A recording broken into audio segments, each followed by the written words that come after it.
Hi, I'm Brian Lord, President of Premier Speakers Bureau, and I'm excited today to have with us Elisabeth Hasselbeck. So Elisabeth, thank you so much for coming on today. Well, thanks for having me here. We get to chat about chatting and talking and being with some special people eventually. Yes, definitely. Well, you're known for so many things, for The View, for Fox News, for Survivor, so many things.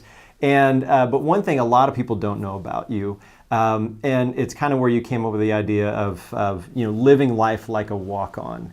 And I love that story. So where did living life like a walk-on come from in your story?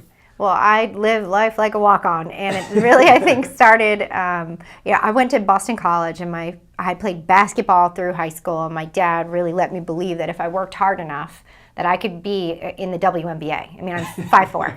I'm from Providence, Rhode Island. I was shooting hoops in my street and driveway until dark every single night thinking this could happen. I'll call it the best lie that was ever taught to me, but I really do think in my dad's great heart, he wanted me to feel like if I worked hard enough for something, I could get it. It was a huge gift. I went to Boston College and he said, why don't you try out? Maybe not for the basketball team, they're Division I Big East championships, so why don't you try out for the softball team? And I thought, Dad, you're crazy. So I went out there and I ran harder than I've ever run in my life. I picked up every ball, I picked up every bat, and I swung and missed at every single ball. And at the end of the week of tryouts at college, when I could have been out doing, I don't know what, like partying, or so I was up at 5 a.m. working out, I made the team.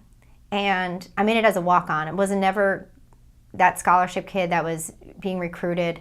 But what I learned is that hard work did pay off, that my dad's advice that he put in my heart actually could amount to something. And I got in there and I worked so hard. I literally polished all the bats, cleaned the gloves, tried to hit lefty, continued to strike out, and eventually made my way to be a starter in left field and then a captain my senior year. And it was really a storybook moment for me, but I've never taken for granted the fact that I wasn't sought after. I just had to work hard and keep working hard and keep cleaning bats. And I think in any job that I had, I worked for Puma. I had never designed shoes before. That was dangerous to hire me. I was sketching things I had no idea. All the designers around me had come from the car industry. They knew industrial design. I just wanted to make a pretty shoe. It was really scary what I was doing, but I worked so hard and I had great mentors and coaches and teachers even then. The View, another story.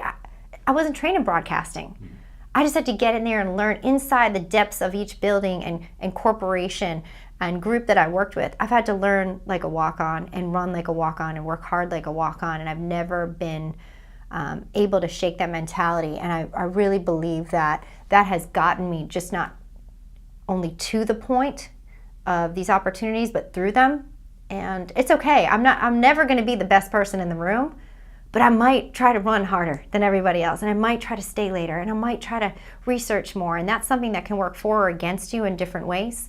And what I've learned as well through the process, God's really put it on my heart that in faith, it's the one place that I don't have to have that one walk-on mentality, that I don't have to earn. I don't have to polish 10 more bats. I don't have to clean 10 more gloves. I don't have to scoop up every single ball and run sprints harder and find my teammate that didn't want to run her sprints and run them for her. I don't have to do any of that for this great God, because he's the one person, one being that has recruited me. He's recruited you already.